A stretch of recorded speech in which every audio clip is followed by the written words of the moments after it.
Hey there, I'm Christopher McKay, and this is my podcast, Picking Through Picayune. If you know me, fantastic. If you don't, you may know my amazing and remarkably loving wife and business partner, Mary McKay.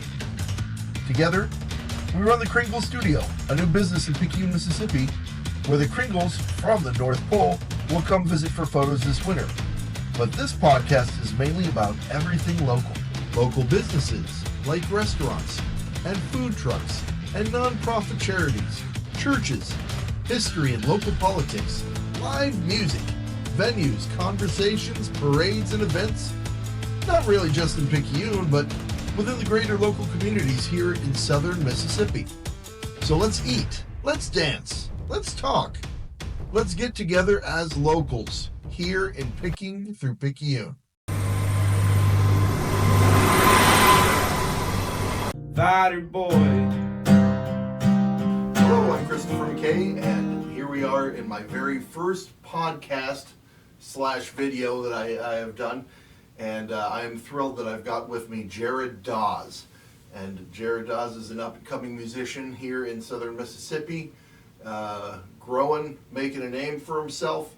And he just kicked off an event here at the Outer Banks Axe House. Boy, I gotta say that carefully there. The Outer Banks Axe House, where they do not allow axe holes. It says so on the door. And so, Jared, thank you so much for being with me. Of course. And please, if you could just tell me a little bit about who you are and how you first got into music. Yeah, well, obviously my name's Jared Daws. I'm 30 years old. Got into music through my dad. My dad's a musician, and so him and my Uncle Mike showed me country music when I was a kid. And it's kind of what brought me into being interested in music. He showed me that and a lot of classic rock and things like that. My dad's a drummer, and he was in bands growing up, and he just told me about it, and I just thought it's the same kind of thing that I want to do. I was very interested in being a performer when he told me about all that, and he took me to go see a concert, and ever since then I've been hooked, and that was since as long as I can remember. Oh man, that's awesome. And I know when you were playing the other night, you were talking a little bit about your band. Mm-hmm. Could you tell me a little bit about the band members? And yeah, absolutely. So Katie, my piano player, and you hear her singing with me. She's so one of my childhood best friends is a guy named Dylan Langenstein, and later on in life, he just ended up meeting Katie, and they got married, and so I've known her for a little while now, 6-ish years or so, and I knew that she did music, but at the time I wasn't doing anything that I was really requiring band members or whatever, and but fast forward time, and she's doing music still, and I'm doing music, and I posed the idea, and it just worked out. So Katie was pretty easy fit, but just like I said, I already knew who she was. Justin, our drummer, so John Wolverton is one of the best guitar techs and just luthiers that I know, and I met him through I think maybe the barber shop, and I'd heard about him just because of his work, because he does work for a lot of different guitar shops and things like that. And I was over at his house one day, and this kid walks in, and I was like, "Who is that?" And that's my son. And I was like, "I knew you had a daughter. I never knew you had a son." And he's like, "Yeah, he plays drums." I was like, "Well, I'm looking for a drummer." So he gave me his number. We talked a couple times, and it just kind of worked out the way that it did, that he'd come and play drums. So right on. That was easy. I know you said he's quite the fire plug. I guess just small, excitable guy. Huh? Yeah, he is. Yeah, Justin's a character, man. I really like him. He's definitely quirky. Yeah. And then Parker, our fiddle player, I came to meet him because of my connections with the radio over in Covington. They knew of Parker, and so they were like, "Look, I think this guy would be a good fit for what you're doing." And so they gave me Parker's number, and I messaged him. He came out to a practice, and he's been to every practice since. Yeah, tremendous fiddle player. Incredible, man. I was really impressed, and I have seen you before solo. Mm-hmm. I had not seen you with the band, so that was a treat for me. And it makes me fall in love with my own music all over again, man. Oh yeah, absolutely. I did. And to be fully transparent, I typically don't even listen to country music or in that genre. But man, you're great. You're great, and so I appreciate that you're here with me on my first podcast because I think you and the band are very impressive. Your story is impressive. Tell me a little bit about what you do when you're not a musician. I know that you've been cutting hair. Right. Yeah. I've been cutting hair for 6 years, and then I've been licensed tattooing off and on since I was 19 years old. I dropped out of college and became a tattoo artist. And so yeah, I've done a good bit of both of that, and then other than that, I'm just a traveler, a nerd. I'm into nature and sciencey type things, and I was in school for biology, and so just I love being out in nature and looking at animals and things of that nature. It's just I like riding horses too. So sweet. Yeah, horses, and just trying to get into like some dirt bike stuff with my friends and stuff, but music has swallowed up a lot of my time. So right on. It's not so much that I do outside of music, honestly, nowadays. That's cool. So music-wise, I know I mentioned country, but I hate putting people in a box, and you certainly don't deserve to be put in any kind of a box. You are a true musician that plays more than one genre. So tell me a little bit about your musical influences and what you do. Yeah. So growing up, like I said, my dad and my uncle showed me country music, but my brothers were heavy into rap, like Wayne and Boosie and things of that nature, and so I've always really liked hip hop a lot. And through hip hop, I discovered R&B, just because they would have like Alicia Keys or something on a hook, and I was just like, wow, this is incredible. And so I got really heavy into R&B, and so that was really my first, like, outside of country music, that was my first real love. Outside of what I was just first shown, was I developed on my own a love for R&B music. So like Alicia Keys, Music Soul Child, and just I used to wake up and watch Soul Train on TV, and so it was just R&B was my thing, and it still is. I love even modern day R&B artists. I still listen to it, still love it. So they're definitely huge influences of mine. But like I said, I'm in my country era. Yeah. They would say now. So I definitely listen to a lot of country music, a lot of folk music, bluegrass, things like that.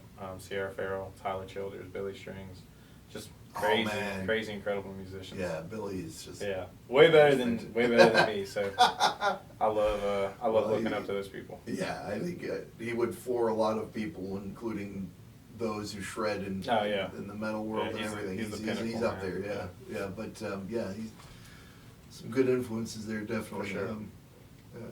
Tell me also a little bit about, I know that you had said something at the concert about what you've been going through physically, if you don't mind talking about that at all. Yeah. So I guess, for a while I'd actually taken a break away from writing and putting out my own music, and was just songwriting for other people. I did that for a while, for years and years and years, and then I'd been wanting to do country music, and my parents have been asking me about doing country music, and because it was what I was raised on and what I knew. And so November, almost 2 years ago, I just woke up in the middle of the night, and everything that I'd ever seen just looked completely different. Everything was covered in static, and I didn't know what was wrong with me, and started Googling stuff, of course, and then later on down the line, ended up in the hospital, and ended up getting with a neurologist and found out that I have this annoyingly rare brain condition called visual snow syndrome. And so that it's a myriad of symptoms of just the static, and I see double of things, and tinnitus, and then dizziness, and it's just a whole mess of stuff. And so when I acquired this, I knew that if I was going to get back into music and start releasing stuff for myself, because science doesn't really understand what this is. Right. As far as it's seen from the people who've had it for a long time, it doesn't show to be aggressively, how would you say that, to where it just keeps like developing. It just doesn't seem to be like a progressive type illness. You kind of get it, and it flares up because anything that messes with your brain messes with it. So it could be your diet, it could be your sleep. Everything affects it because it's linked to your brain. So if I don't get enough sleep, the next day, like, the static is overwhelmingly bad, or I'm more dizzy than I am the other days, and things like that. But so I've just kind of realized that I needed to like put my foot down and hammer. Like now is the time to do it because I don't necessarily know what the entire feature is going to look like. Yeah. You know, you kind of take your health for granted until it's not fully there, and then you realize like this isn't, our timeline isn't quite as long as you feel it is, and so I just started hammering ever since then. So I wrote that album, and it was about a year ago I wrote it, and then almost 2 years ago I wrote it. Almost a year ago I put it out because I just needed to get back to it. So where can people find your music? Everywhere, literally anywhere. I mean, Pandora, Spotify, Apple Music, iTunes, everywhere. Bandcamp, it doesn't matter. It's on every single streaming platform there is. There you go. There you go. And can you tell me about one or two of the songs that are singles ultimately? Yeah, I would say Fighter Boy. Fighter Boy is definitely the song that changed my life. Right. You know, it's just I wrote it for my brother who passed, and I always tell people when you write original music, you don't really know what song's gonna do it for you. When I put out Runaway Train, I put that song out first because I thought that song was gonna take off better than it did, and it did good. It did very well at introducing people into what I was doing then. But Fighter Boy kind of just blew up, and it was getting anywhere from 1,000 to 2,000 views a day, and just constantly going up and going up and going up. And so that song's really changed my life. You know, it's got me noticed by people and things that I never thought possible. And so that was definitely the big single. And then I have a new single coming out, which is the one that I'm most excited for. And that'll be September 6th. We'll release the song that we shot the video for at the show. Right. Yeah, Come On Home, and I wrote that with, I wrote the song, and then Pat Lyons from Coulter Wall's band, he produced it for me. So I went up to Nashville and got a bunch of incredible musicians that played all the parts for it, and I'm just beyond excited to release that. I've been sitting on it for months now, and it's almost it's almost time. Almost time. September 6th. September 6th. There you go. All streaming platforms. That's what I'm so excited for. Right. So on this last show that you did here, you had a few different people playing with you. Yeah. You had Alex Creel, of course, and you had Pixley playing with you as well. Yeah. What did you think of them, or how'd you come across them, David Pixley? Yeah. So Alex, I've known of Alex for a while because I've known his brother for a while, Zach Holiday. He plays all over the coast. Oh, sure. Does a lot more kind of like cover gigs and stuff like that, as far as I understand. And but like when I play at the Axe House and we play original music, I want most of everything that happens there to be original music because that's just what we do. So I want to showcase original talent. There's plenty of people who cover songs every day, you know. Right. Writing songs is really what's important to me. So Alex, he said that he wanted to do it, so I already knew. I've heard him sing, I've heard him play. I knew that he was good. Good talent, yeah. But David, I didn't know about David, and David submitted. I told everyone who wanted to play to submit live videos for me, because I would hate to have just been like, okay, yeah, you submitted a video. I didn't listen to a live video, and they get there, and it's just not good. And when I heard David sing, I was like, I have to have him. We probably had 20 plus people submit. But nice. David really caught my ear. Like, his sound's incredible, and when he busted out Devil Wears a Suit and Tie by Coulter Wall, he had me sold that night. Oh, yeah. Yeah, my dad actually made a phone call to try and get him added onto a festival that we're involved with. Oh. But they're unfortunately already filled up. Beautiful. But, okay, yeah. Well, I'm sure that's going to... Yeah, I've too. We've known him since high school, so it was good to see him. Mature. I'm incredibly impressed. Business, yeah. Incredibly impressed. Yeah. You know, I'm still working on creating opportunities for myself, but I think that, you know, there's somewhere along the line I'll be able to help David too. Sure. Yeah. And of course, you know, you mentioned Katie already in your band. She has her own solo music, and she played after the concert. Did a great job. As well. It's good to see you guys all support each other and everything. Yeah. What kind of relationship do you have when you're not playing? I talk to Katie every day. Yeah. I talk to all my band members, you know, almost every day. That's great. And so, I mean, like I said, Katie's husband is my childhood best friend, and we're still friends, you know. I could go over there any day I wanted. They're always welcome at my house, you know. So, yeah, I mean, at the end of the day, it's very important for all of my band members to be like a family to me. Right. Because the world's full of talented people. The world's full of musicians. I got to be around somebody that I could sit in a bus with. You know. Sure. This is what I'm gonna do with my life. So if I can't be around you the whole day, then it's not gonna work. Yeah. So thankfully, we have a great relationship and a good friendship. You know. So it works out, and everyone so far has been great. So. Awesome. Yeah. Great.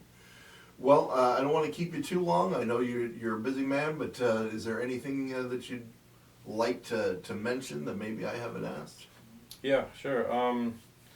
We'll be airing on Channel 4 WWL. We're playing on the news, and so that'll be airing August 9th. That'll be Friday. August 9th. Yeah. Awesome. And I think it's going to be in the morning segment. They haven't given me the time of that yet, but we're going to play and record it this Friday, and then they'll air it the following Friday. And so super excited for that. I've never been asked to play on the news before, and so Yeah. I woke up to an email asking me to come play on the news, and that was incredible. Oh, that's great. That's And great. And of course, you had the radio station out, yeah, checking the show out. yeah. So. Yeah, shout out to WRJW. They really helped me out with that. Just kind of feels like you're at the precipice there, you know. Yeah, things are working out so far, so good. You know, it's just not what I expected, but I'm thankful for it. Right. For sure. It's moving along quicker than I thought it would, but I'm glad for that, you know. Crazy road in the music business. I know you got to do a lot of stuff on your own, and you just have to make things happen. Yeah, for sure. Yeah. For sure. All right. I thank you so much, Jared, for Thank you. for your time with me, and I appreciate it, buddy. thank you.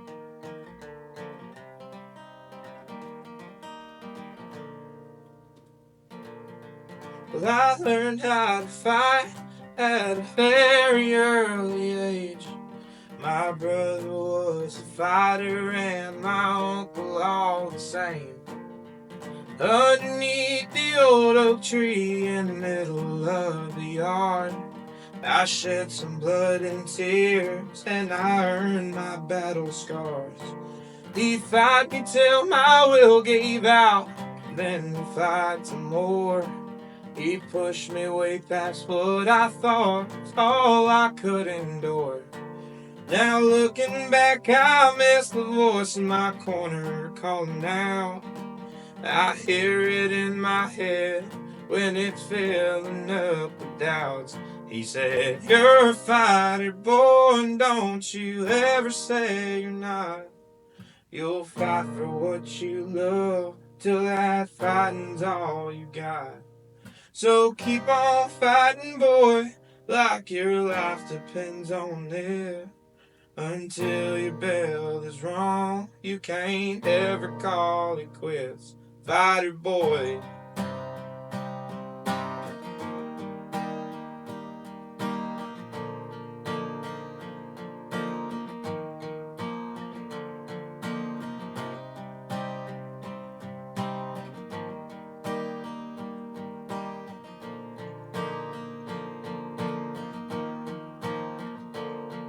My brother went to prison, came on back and changed his ways.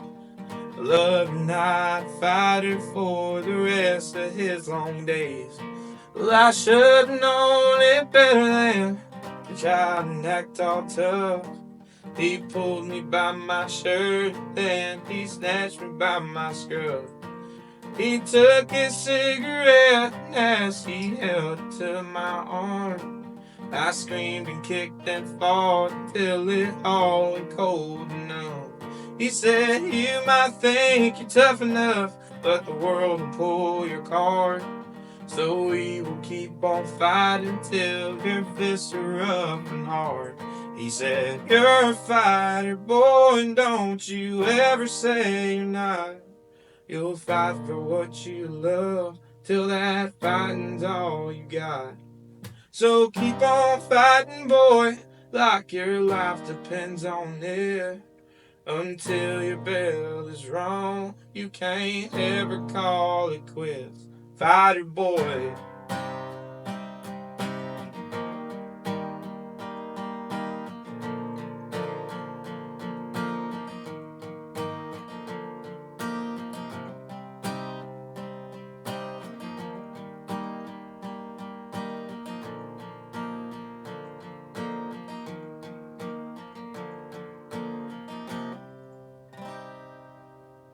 Man, all right. Thank you so much. Yeah, of course. Well, that about wraps it up for me. I thank you so much for joining me in my very first inaugural podcast right here from the Cringle Studio Sound Room in Picayune, Mississippi. Jared Daws was an amazing guest. I really liked getting to know him better, and he is now living right here in Picayune. If you want to find out more about his music, certainly it's all over the place. You can follow him on Facebook and other social media. There's a link there that's going to tell you all kinds of stuff about him, and of course how to download his music. You can also follow my podcast right here, and I appreciate you doing that, or any other podcast source that you like. Future podcasts are going to include interviewing Mayor Jim Luke of Picayune, Mississippi. We're going to interview some business owners right here in the local area, and we're going to certainly be interviewing other musicians in the very near future.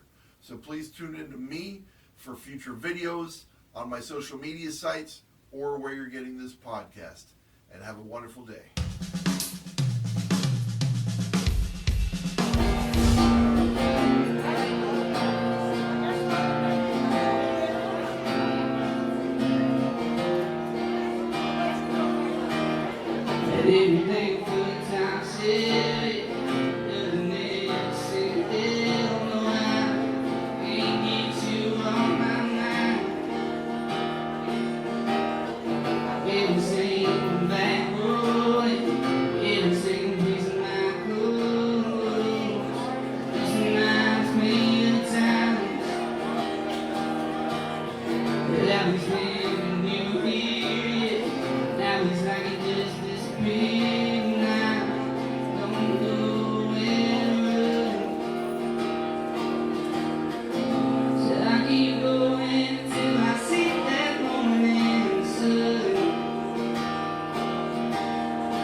My guitar was off. Take two.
seeing colors and hearing sounds as the air begins to hum.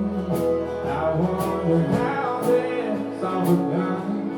I see the pictures of my life, said now I'm seeing them leave smile.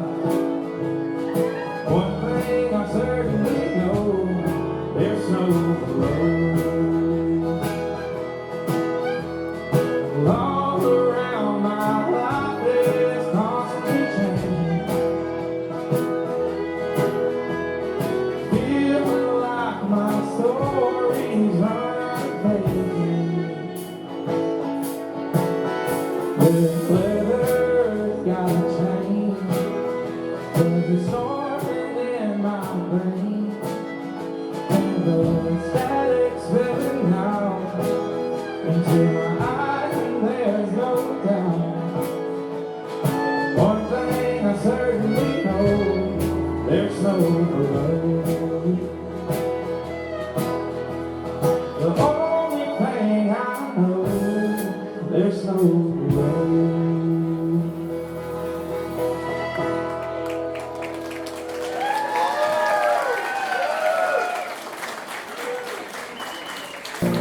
It's originally from my brother, and wish you could be here to see what I'm doing now, but such is life. And the other day, the song actually got me noticed, and now me and the band are going to go play on the news. So we'll be playing. Yeah, thank you. So we'll be airing on WWL New Orleans August 9th. And we're going to play this song and a couple others. And I have this issue where I never think I'm working hard enough. And so I think tonight, all of you are kind of showing me that I'm working pretty good. So thank you.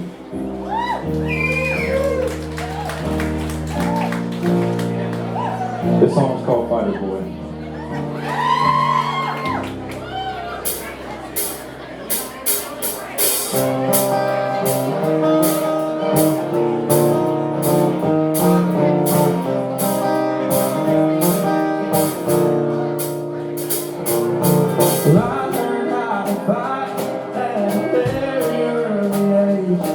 My brother was a fighter and my uncle all the same.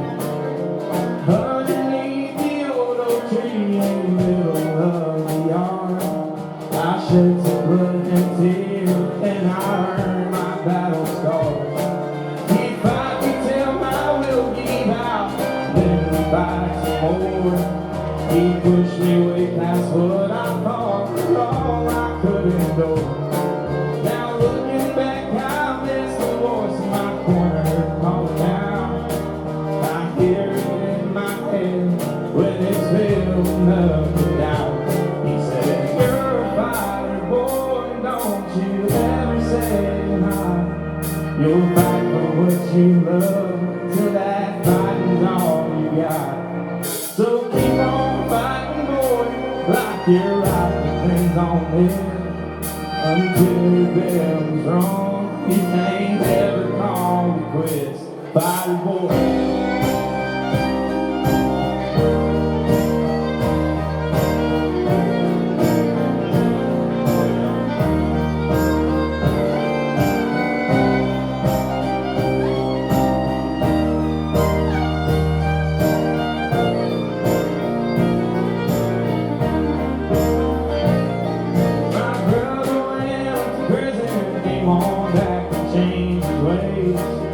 A lover, not a fighter for the rest of his long days.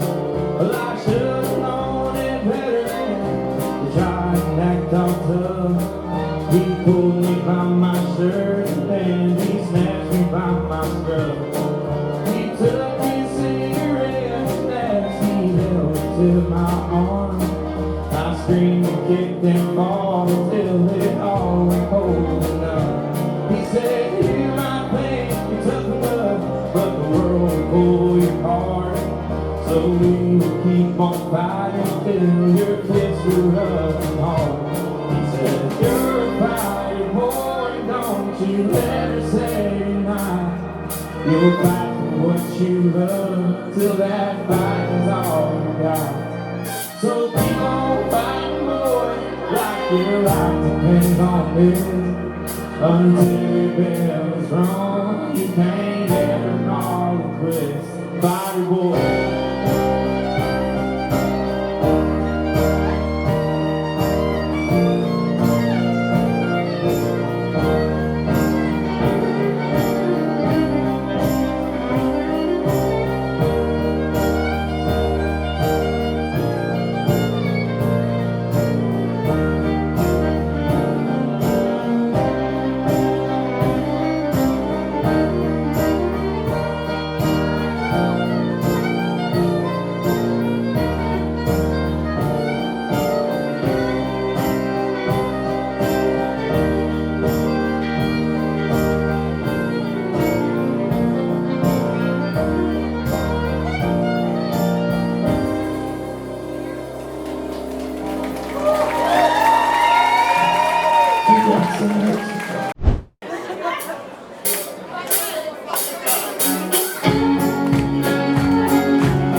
Okay.